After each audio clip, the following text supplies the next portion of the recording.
Good evening, afternoon, night, whenever you find it most convenient to listen to the Bonfire. I, as always, am Alan, the pole with the goal, and that goal is to just get sleep, because I feel like I've been losing it for some reason. I, as always, am joined by my lovely, jubbly co-hosts, DJ. Sleep is a figment of your imagination at this point. Yeah, it seems like it, as well as Tim. To quote the Bare Naked Ladies, who needs sleep? You're never going to get it. There's guys been awake since the Second World War. Wait, there are naked ladies? No, it's a Canadian sort of like dad rock band from the 90s and 2000s. Sorry to burst. We can see Hannah behind you, DJ. Like, come on, man. We know what you're doing. You're just trying to get a reaction from her, and she did not give you any reaction whatsoever. She's a professional. I can throw things at her and get a reaction now. For example, one Charmander blushing. Oh, well, it could also be because I've been wearing contacts all day, so I guess that's why I feel tired. Anyways, we're not here to talk about the state of my sleep schedule. We're here to talk about the fire. There's not really any news or anything really to talk about, so we'll just go straight into the game that happened for the second time in Citi Field, in the home of the New York Metropolitans, the Mets. Citi Field, which finished NYCFC 2, Fire 2. It was a game that when at first I was watching, I was like, oh no, here we go again. This is we had this 3 weeks I think away from the Fire, and this is what we get greeted back to. Like people were like, yep, here we go again. To be fair, that did make it like they never really left, right? Like they just did pick it up right where they left it. So it truly picked off where we left off. Like nothing was nothing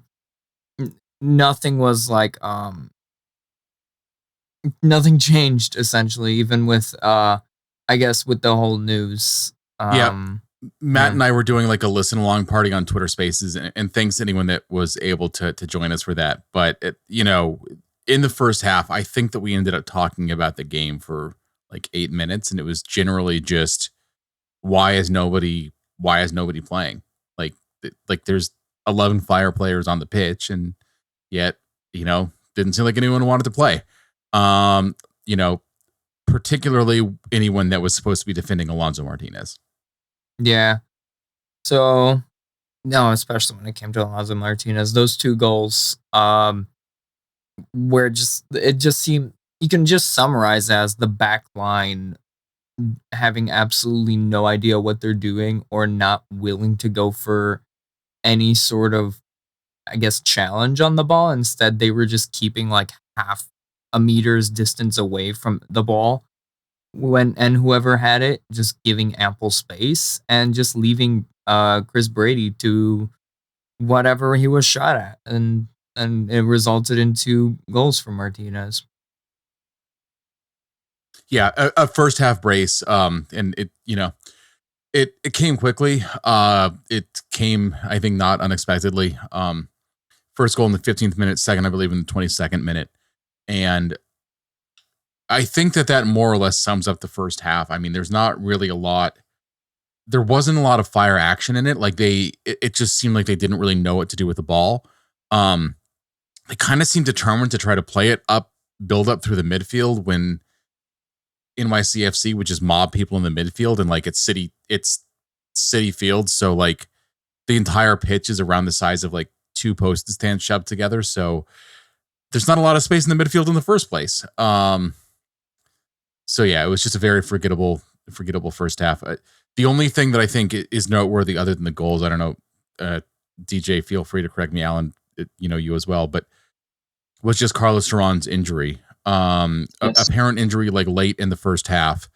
He just, managed to soldier on through the remainder of the first half, but it looked like that the plan was to sub him off at the second half, and that's exactly what happened. Yeah, Duran's injury was no contact. He made a pass and he started signaling, and that's Duran's been out with injury pretty much nonstop since he got here. So it's really unfortunate to see that. Yeah, really unfortunate for him. It does make you wonder with the return, like, was it rushed? Like, are there things that are potentially permanent with him? And like, is there going to be a way? Is there going to be a way that between physical therapy training or anything like that, that it can be dealt with in the off season? It doesn't seem that promising at this point. But who knows? There's also injury bug. There's also the problem that he's had with it's not exactly a secret. There's been desire for him to go to Europe, and the injury bug keep constantly hitting him. It's not helping him. No, I mean that was a major reason that he wasn't available for shopping purposes in this past summer window, when he might have well been gone. But the more that this happens, the less likely it is that he's going to be movable, or at least movable to the kinds of club that he was hoping to move to, or that would give the Fire, for that matter, a significant transfer fee, because whatever his ceiling is, you can't hit the ceiling if you're on the couch injured. You can't hit the ceiling if the ceiling is broken. That's also true. You can't do anything if it's broken. So yeah, no, it's just incredibly, again, it just added on to the frustration of the Fire being outplayed in every sense this first half, and then all of a sudden this injury sort of blow. It was like, okay, here we go again. What are we going to expect for the second half? Which for the second half, we did see a lot of use of substitutions. So we had Salquist coming in, of course, for the injured Tehran, Mueller coming in for Aragoni. We also saw a few later changes in the lineup. Justin Reynolds came in, Kutsias came in, Federico Navarro came in. So a lot of assists, which did end up helping a bit. So yeah, with the subs, can we talk about the play of Justin Reynolds just for a minute? Of course. So he has definitely deserved to get his minutes. 100%, and that's the best way to sum it up. Like, for a player, like, no one remembers. I kind of have him and his brother's ages confused a little bit in my head, so I always think that he's older than he is. He just turned 20. And wow. Yeah. Baby. Right. I mean, and so he didn't play in Lugano, but he did go there, and like, that has to be an experience that really matures you, like leaving your home, like, not only your home country, but like your home city. Like, he's Chicago native, born and raised. So going from living in Chicago to living in a foreign country, experiencing a different style of play, different tactics, different language, and stuff like that. This is his second appearance. He had, I thought, an okay outing.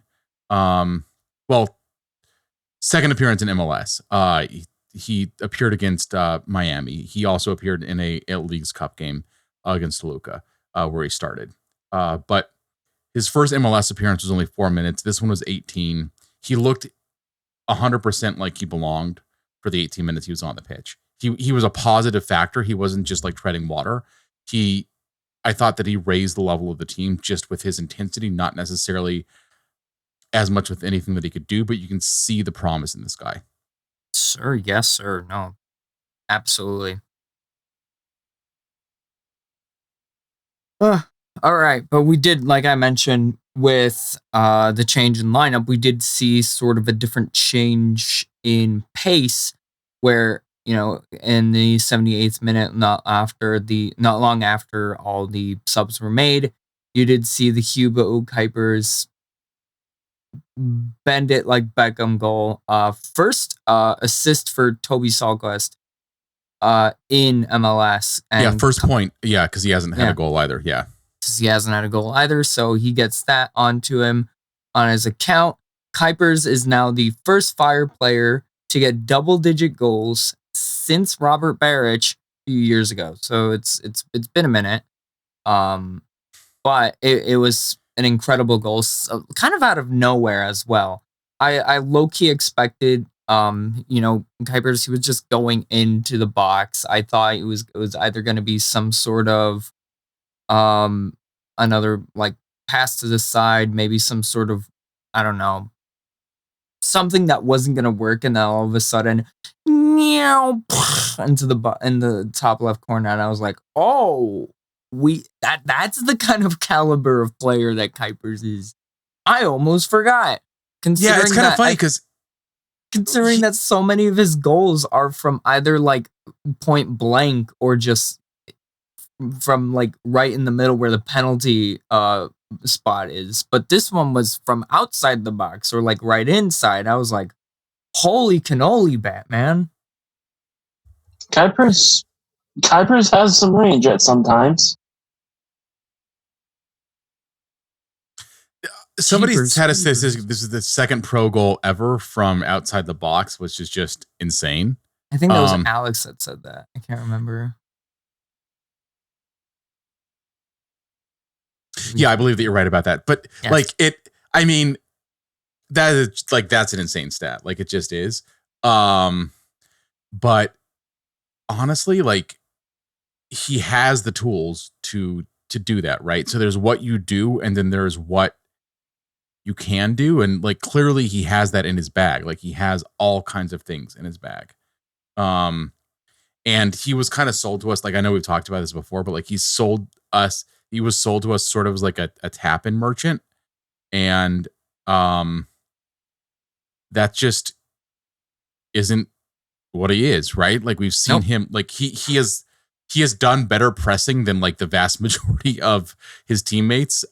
He has like come back to defend, which is not really, I mean, let's be honest, like what you want your record signing DP striker to be doing. But him and Kamara, I've noticed that's something that Klopas likes, is having strikers defend, like their big main striker coming back and defending.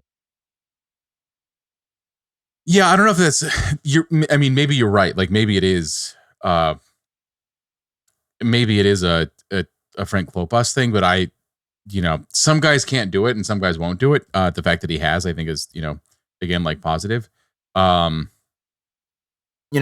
I mean, hey, I didn't really expect much even of a comeback after that. I mean, the Fire did have a few more chances leading after that goal. And then it gets to second half stoppage time.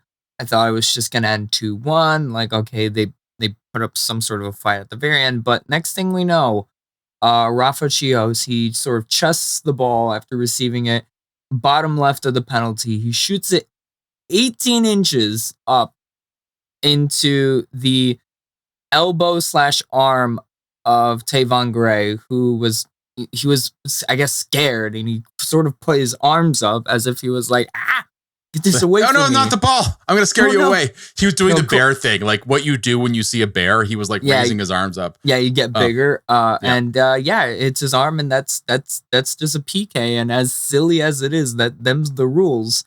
And then I don't think that's silly at all. Like he made himself bigger trying to defend a ball when, and like, again, like Rafa Chihos was just inside the box. So like, this is the kind of thing that I've been critical about his play at parts of this season, but he has played so many games just with this like professional skill, like attention to detail, that I think is valuable. And like him working his way inside the box. And I think that he knew he would rather be 18 inches inside the box than 18 inches outside the box, partly because of stuff like that happening.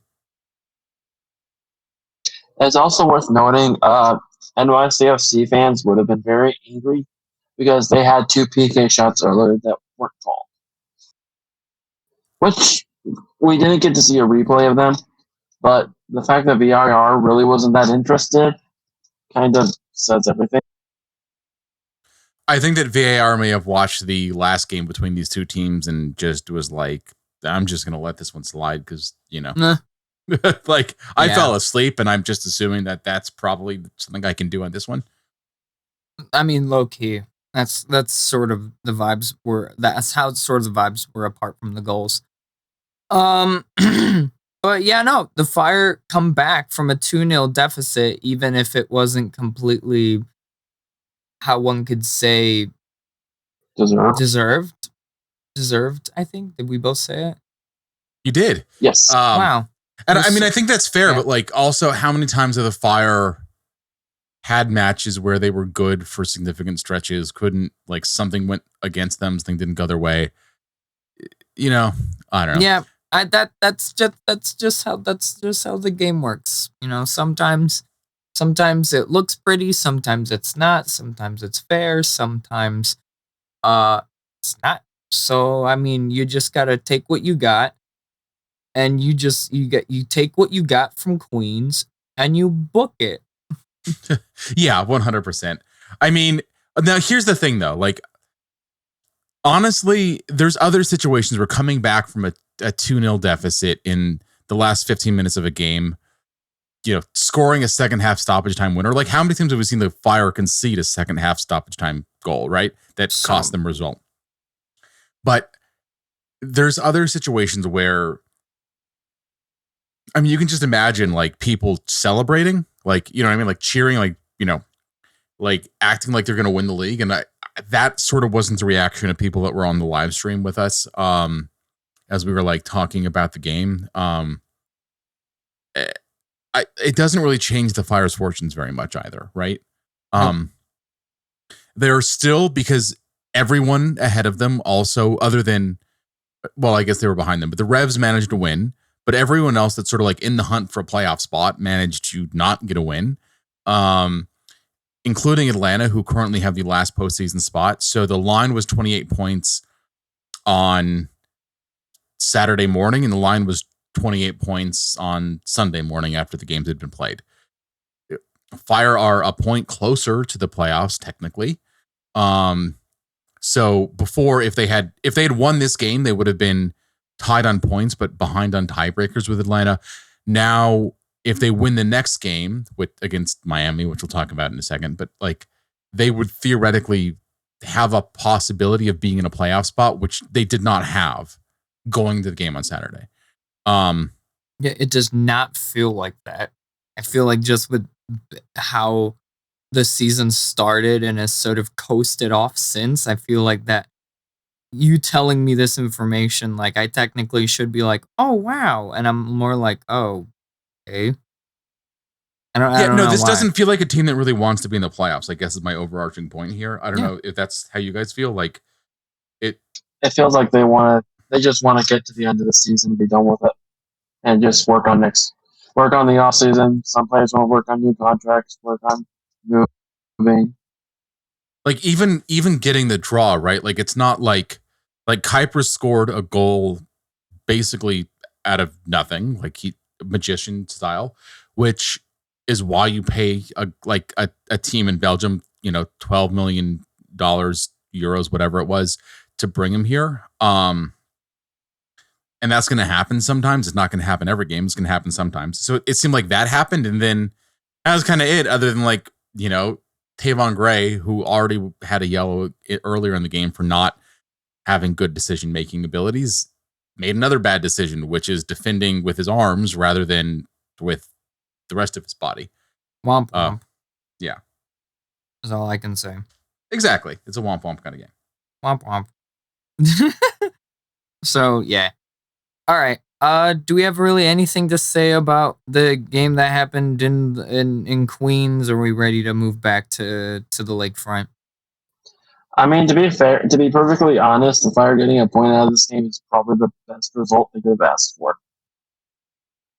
And it's true. Like even beforehand. But that's all I have to say. I mean, I feel like just we haven't been as much successful when it came to when it comes to NYCFC, whether it's at Yankee or in Citi Field. So yeah. So couldn't have said it better myself. Of course. So our second topic of course, as we mentioned, is the much anticipated Jason Derulo concert that is coming up this Saturday. So we're super excited for that.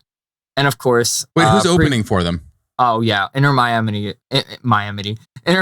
are opening for the Jason Derulo show. Inter Miami, a band from Fort Lauderdale, Florida. Yeah, makes sense. So yeah, they're coming into this game already clinching a playoff spot. I'm pretty sure they're the first team out of the entirety of everyone to clinch a spot in the playoffs. So Yes. yes, so they beat FC Cincinnati 2-0 at home, despite FC Cincinnati being up a man for the most part of the game. After Miami player got 2 yellows. Luis Suarez, being Luis Suarez, he got a brace in 6 minutes. So yay. They did drop out of the Leagues Cup a bit earlier. Some people were thinking they were going to go on to repeat it. They didn't. They dropped down the round of 16 to the Crew, who actually just won it a few minutes as we're recording this. When we were typing up our notes, it was still 1-1 in the 89th minute, and then literally Cucho Hernandez scored, and then they scored again to make it 3-1. So yeah, I thought we were gonna like not know what was going on is gonna be in extra time. No, they may not even do extra time in the final, which is wild. Maybe it wouldn't have been. No idea. No idea either. But yeah, I was thinking, man, what if we don't know when we're recording this? But no, never mind. Cucho Hernandez had her back. Thanks, Cucho. Yeah. They've only had 1 loss in their last 9 matches, which is when they lost 6-1 at TQL against Cincinnati, July 6th. They also had a draw in that stretch against St. Louis. So, maybe they are prone to giving up some odd results. Now, here's 2 questions I want to ask. 1, will Messi play? And 2, do we even care? Because once again, the talking point of Messi's availability and him playing this game is on the line, which is causing some people to once again be like, here we go again. Yeah. It seems like it's unlikely that. So there was an article in The Athletic where they quoted Tata Martino as saying that there was no timetable for Messi's return, which translation means don't hold your breath. And he also said basically he opened the classic way that like if you don't, you're not going to rush a guy back. He said it wasn't just about physical ability or like injury but also stuff like mentality, like how he feels in training and stuff like that, which basically means like he can be in training, he can be in full training with the squad. It doesn't matter. He's coming back when he's good and ready, and not a second before that. Yeah.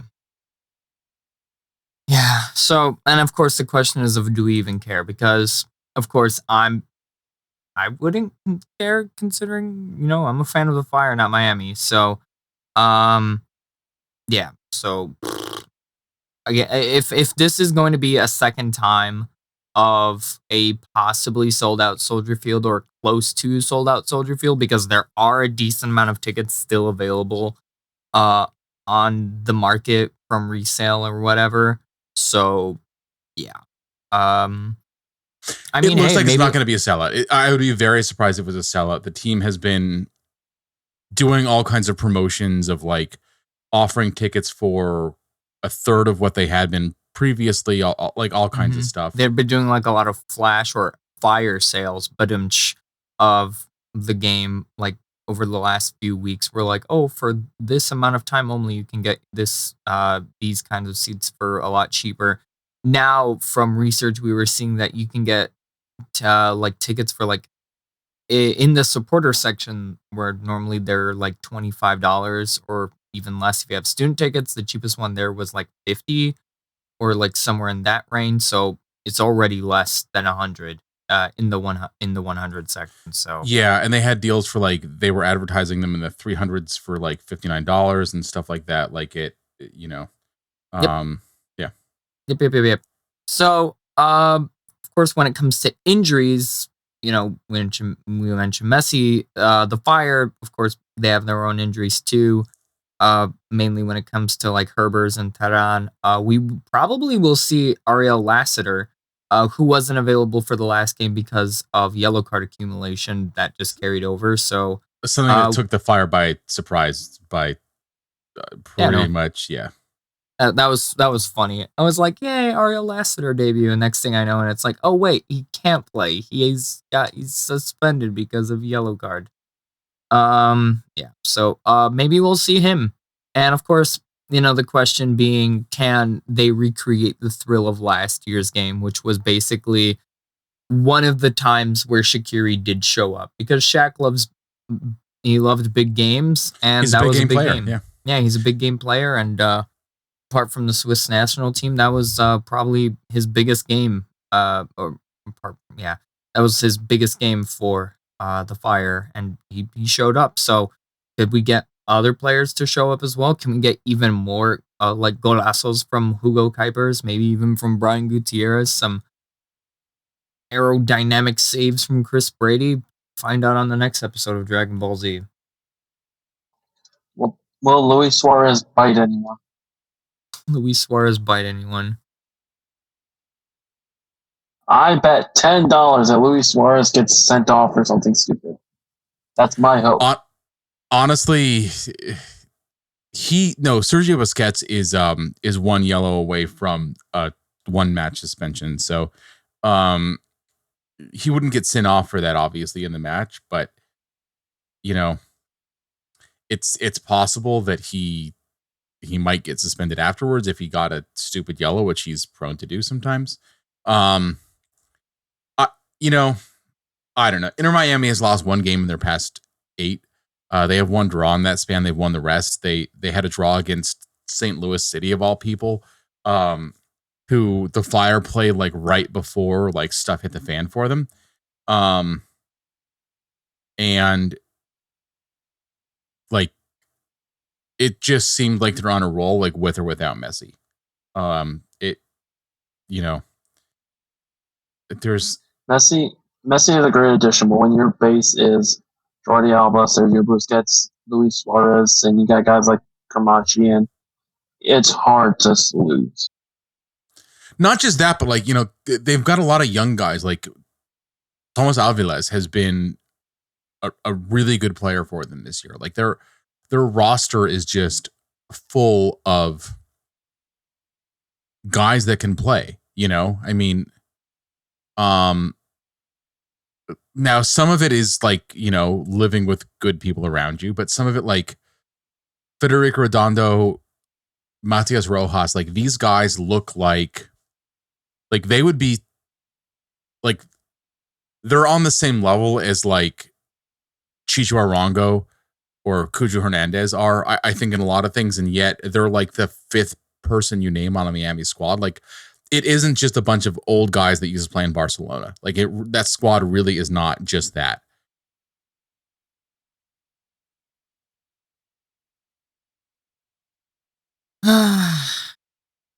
I mean, I've not been looking forward to this game since Messi came to Miami. So, like, am I gonna have enough? Even after last year's thriller or past games where we've had a good result or a good outing against Miami, still, I just never look forward to these kind of games. So, I apologize. No, I just and also, like I said, I'm just telling you. So. Yeah. It's kind of funny because I remember mentally last year I was like dreading the crowd at Soldier Field for that one. So was I, yeah. And then it's like, wait a second, I've been to Bears games, and like that's the same, like it's the same number of people for, I mean, other than over the past couple of years where the Bears were so bad that people actually weren't showing up even when they had tickets. But historically, the only difference is that it's once again it's very similar to, or it sort of feels very similar to the Toluca or even the Club America game from Leagues Cup, where you have those big crowds, you're sort of dreading it, and you have a bunch of people that are essentially opposition fans.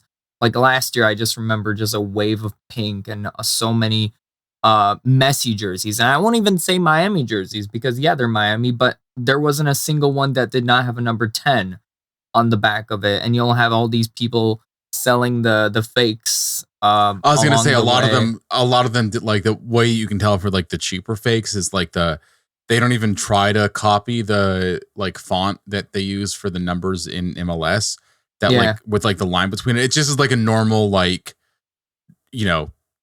whatever, like you have played in rec league soccer, like that font of like just like a 10 that looked like Impact or whatever. Or it doesn't even have the Adidas logo or anything like that. So yeah, but yeah. But I mean, having said that, like last game though, and I think that like this is like the glass half full side of it. Like the crowd was bumping when the Fire were winning, right? Like you saw people that were wearing pink that were jumping up and down, and happy with like how the game went, right? And like that's the opportunity of these games is like you can introduce the Fire to people that might not think about going to games. I think that's certainly like what the team is trying to do. Whether or not that's the right choice or like they're doing it the right way, I think is a bigger discussion. But I mean, I think that there are probably people that liked what they saw and went to see Fire games. Now, unfortunately, that may mean that they went to see like a 4-0 loss to Real Salt Lake or, some of the other results that weren't that good. But like maybe they saw a 4-3 comeback win against CF Montreal, True. I'm just hoping we just don't get a repeat of last season where it was also I'm pretty sure last year it was a midweek game. It was a Wednesday where Miami came up, and then all of a sudden we had a game still that week against Charlotte, and it was a completely different Fire that got steamrolled. Well, maybe not steamrolled, but like stomped on and like defeated, and it was like, what? And that's the thing. Like after the Miami win, which was unexpected, the Fire basically needed to tie their shoelaces together and stumble to not make the playoffs. Like, and that's exactly what happened. And that's exactly what they did. Yeah. Now, having said that, the stakes seem to be lower this year because every team around the Fire seems to be on a mission to not be that good. Yeah. So it's not just the Fire, like, talk to DC United fans, talk to Atlanta United fans for that matter. Like,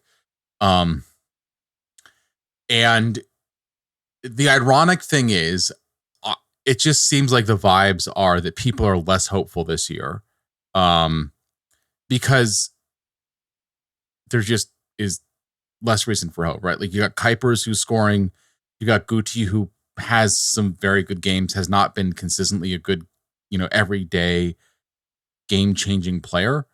But Shaqiri obviously like goes down as a bust. Like that's like written in stone. He's gone. We know that Heights is leaving. It felt like last year there was hope, and it feels like this year, even though ironically the Fire are still within striking distance of the playoffs, it just feels like there's less hope. That's the way the vibes seem to me. I don't know how you guys feel.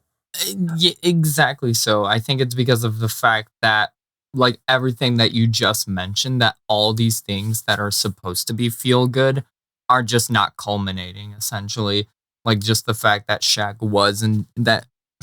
and like other DPs such as like Jairo Torres have just been major busts. You have bigger name players who sometimes don't show up or don't perform to their standards. You had a GM that's not doing as it basically just feels like this season, I don't want to say was a throwaway season, but was definitely a season where you can make an argument that the Fire did not have playoffs just from day one or like day zero in mind, that they were like, this is going to be another one of these kind of seasons, essentially. And I think that's why a lot of people, even though we still theoretically have a chance, it's a lot of people are just not looking forward to it, or just not, I don't want to say they're not caring, but they're not optimistic. Right. Like, and it's one of those things. Go ahead. Sorry, dude. It is very hard to be optimistic about this team right now. I'll say this. It's very hard to be optimistic for this year. It seems like there's a lot of, how do you put it,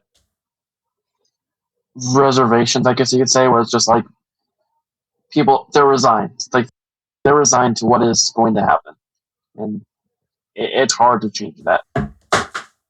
Because nothing about this team, like, even though, like I said, like they have a guy that can score goals, which was an issue for years. They don't have Shaqiri anymore, who I don't think was really a drag in the locker room. I'm going to be honest, having been in that locker room, obviously in situations where people know there's journalists in the locker room, but there's an alternate universe where like those are all good things and it just feels like a different team than it did in 2023 or 2022.